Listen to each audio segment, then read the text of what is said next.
আশা করা হয়েছিল নির্বাচনের পরে সেই জুলাইয়ের চেতনার ভিত্তিতে গড়ে ওঠা জুলাই সনদের আলোকে বাংলাদেশের বিদ্যমান রাষ্ট্র কাঠামোর পরিবর্তন করে ফ্যাসিবাদের চিরকবর রচনা করার জন্য একটি নতুন রাষ্ট্র ব্যবস্থার জন্ম হবে। থেকে সকলকে আন্তরিক শুভেচ্ছা, মোবারকবাদ এবং স্বাগত জানাচ্ছি। জুলাই শহীদ স্মৃতি ফাউন্ডেশনের এই আয়োজনকে আমি অভিনন্দন জানাই এবং তার শুভকামনা করছি। আমি খুব দুঃখিত, এই জুলাই 36 দিনের কর্মসূচির একটি গুরুত্বপূর্ণ অনুষ্ঠান আছে গাজীপুরে, সেখানে আমার প্রধান অতিথি হিসেবে উপস্থিত থাকার কথা ছিল 4:30টায়। সে কারণে অনুষ্ঠানের কিছুটা ধারাবাহিকতা সম্ভবত একটু ক্ষতিগ্রস্ত করে আমাকে আগেই কথা বলার সুযোগ দেওয়া হয়েছে। সেজন্য আমি আয়োজকদের প্রতি যেমন কৃতজ্ঞ, সকলের প্রতি আমি আন্তরিকভাবে দুঃখ প্রকাশ করছি।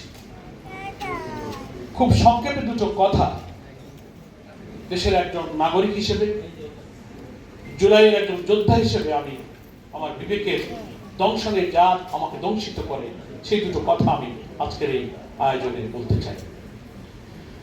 আজকের এই প্রকাশনা অনুষ্ঠান জুলাই শহীদ স্মৃতি ফাউন্ডেশন অডিও ভিডিও নানান ধরনের কালচারাল প্রোগ্রাম যেমন প্রয়োজন, জুলাইয়ের চেতনা, জুলাইয়ের স্মৃতি, জুলাইয়ের মূল্যবোধ, জুলাইয়ের দর্শন সবকিছুকে ধারণ করতে এটা যেমন প্রয়োজন, এটাই শুধু যথেষ্ট নয়। এবং জুলাই স্মৃতি ফাউন্ডেশনের যিনি প্রধান নির্বাহী, তার সূচনা বক্তব্যে যে বক্তব্য দিয়েছেন তার মধ্যে কিছু বেদনার সুর আছে, কিছু নিরাশা হতাশার সুর আছে।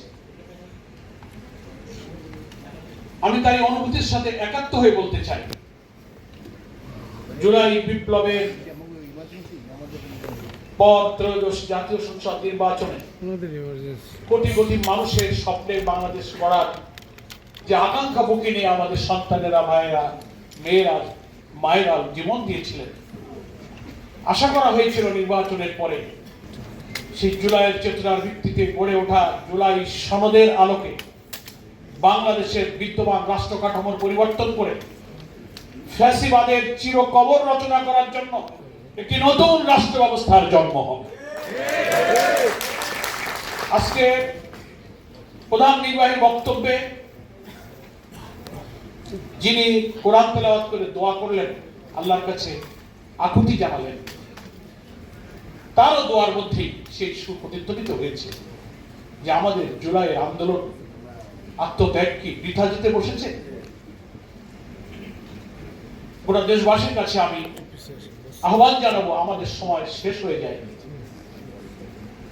আমাদেরকে জুলাইয়ের চেতনা, জুলাইয়ের শিক্ষাকে ধারণ করার জন্য এই ফাউন্ডেশনের অডিও ভিজুয়াল প্রকাশনাই আমাদের এনাফ নয়। আমাদের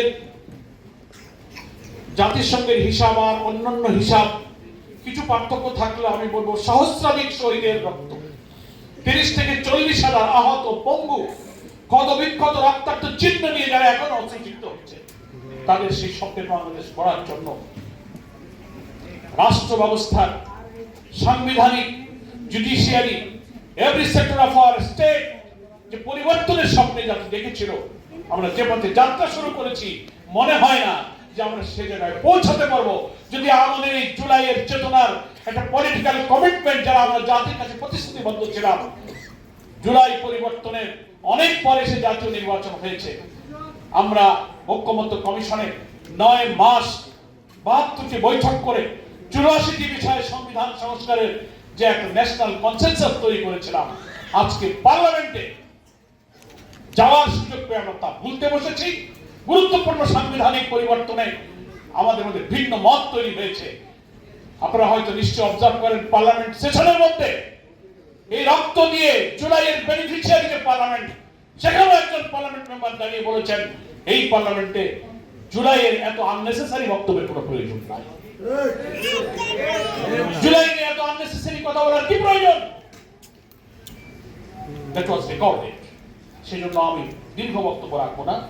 গানে গানে, শিল্পে, সাহিত্যে, সংস্কৃতিতে, অডিও ভিজুয়াল নানান প্রকাশনার মধ্য দিয়ে আসুন জুলাইয়ের চেতনা যেমন ধরে রাখি, কিন্তু জুলাইয়ের যে স্বপ্ন আমরা চলে যাব আমাদের ভবিষ্যৎ প্রজন্মের, আমাদের সন্তানদের জন্য একটি বৈষম্যহীন মানবিক বাংলাদেশ রেখে দেওয়ার জন্য, আমাদের যে সন্তানেরা জীবন দিল সেই স্বপ্ন পূরণের জন্য আমাদেরকে একটা পলিটিক্যাল কনসেনসাস প্রয়োজন, জাতীয় ঐক্য প্রয়োজন।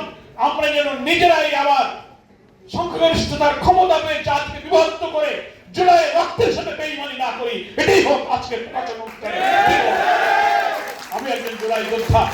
জুলাই উত্তাল আন্দোলনে ছাত্রদের সংগ্রামের প্রতি 18ই জুলাই আমি যখন সাংবাদিক সম্মেলন করে আমার দলের পক্ষ থেকে সমর্থন ঘোষণা করেছিলাম, 19শে জুলাই রাত্রিতে আমার বাড়ি ঘেরাও করে শত শত ডিবি পুলিশ আমাকে গ্রেফতার করে নিয়ে যায়। 13 দিন আমাকে রিমান্ডে রাখা হয়েছিল। স্বৈরাচারী ফ্যাসিবাদের দোষর সে হাসিনা যেদিন দেশ থেকে পালিয়ে গেল তারপর আমি মুক্তি পেয়েছি। আমার সন্তানেরাও ঢাকা বিশ্ববিদ্যালয়ে, আমার অনেক পরিবার সংগঠন, সারা দেশবাসী সবাই এই জুলাই সংগ্রামের জুলাই যোদ্ধা। এই জুলাইয়ের বিপ্লব কোনো দলের নয়, কোনো ব্যক্তির নয়, এখানে কোনো দলের নেতৃত্ব ছিল না। জুলাইয়ের শেষ দিকে আন্দোলন এমন এক সার্বজনীন রূপ নিয়েছিল, হকার, ফেরিওয়ালা, শিশু, নারী, মহিলা, শিক্ষক, বুদ্ধিজীবী, পৃথিবীর ইতিহাসে অরাজনৈতিক ভাবে এত সার্বজনীন আন্দোলনের নদীর দুনিয়াতে কোনোদিন দেখা যায়। আন্দোলন আসুন সেই জুলাই যোদ্ধা শহীদ পরিবারের প্রতি আমি কৃতজ্ঞতা জানিয়ে বলবো, রাজনৈতিক ভাবে আপনারা ব্যবহৃত না হয়ে, বিভক্ত না হয়ে জাতিকে সরকারের দায়িত্বে যারা এসেছেন তাদেরকে বাধ্য করুন জুলাই সনদের ভিত্তিতে গণভোটের রায়কে কার্যকর করতে। সকলকে ধন্যবাদ জানিয়ে, আয়োজকদের ধন্যবাদ জানিয়ে আমার বক্তব্য শেষ করছি। বাংলাদেশ জামাত ইসলামীর পক্ষ থেকে আমি আপনাদের সকলকে শুভেচ্ছা জানিয়ে বিদায় নিচ্ছি। আসসালামু আলাইকুম ওয়া রাহমাতুল্লাহি ওয়া বারাকাতুহু।